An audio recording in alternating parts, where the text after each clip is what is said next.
झाड लिंब कळतं ना, लिंब, लिंबू वेगळं आणि लिंबाचं झाड वेगळं.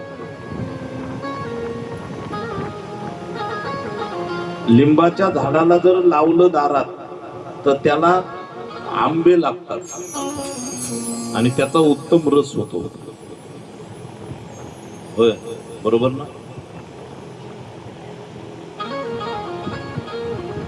लिंबाचं झाड जर दारात लावलं भयाबा, त्याला आंबे येतात तर त्याचा रस होतो. बरोबर ना?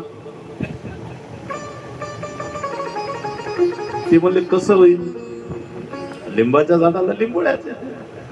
एवढं माहीत असताना तरी सुद्धा आपण म्हणतो आंबे कमून लागायला. होय, ज्या दिवशी आपला अंतरपट, होय, लग्नाच्या वेळेला अंतरपट धरला असेल ना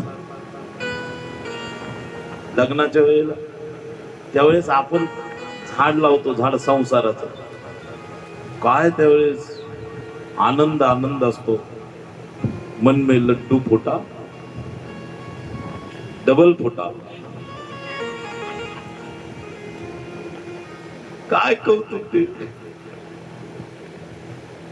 अंतरपाठ धरलेला, त्या लग्नाचं लावलेला असा तो विवाहाचं ते रोप. आणि तिथून पुढे आपल्याला वाटतं आता इथून पुढे मजाच मजा सगळी. 6 महिने बरं वाटतं. लग्न झाल्यावर त्याला विचारावं कस काय चाललं, मजेत. 12 महिन्यात विचारावं कस काय चाललं, अगदी बरं बरं मजेत. आणि वर्ष 2 वर्ष झाल्यावर त्याला विचारावं कस काय चाललंय, ते म्हणतो बरं.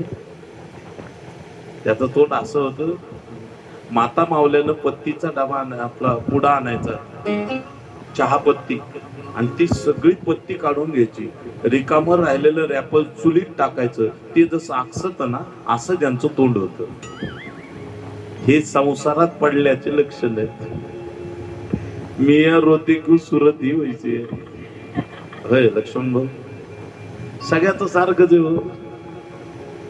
उगाच 250 किलोमीटरवर बोंबलत यावं लागतं का?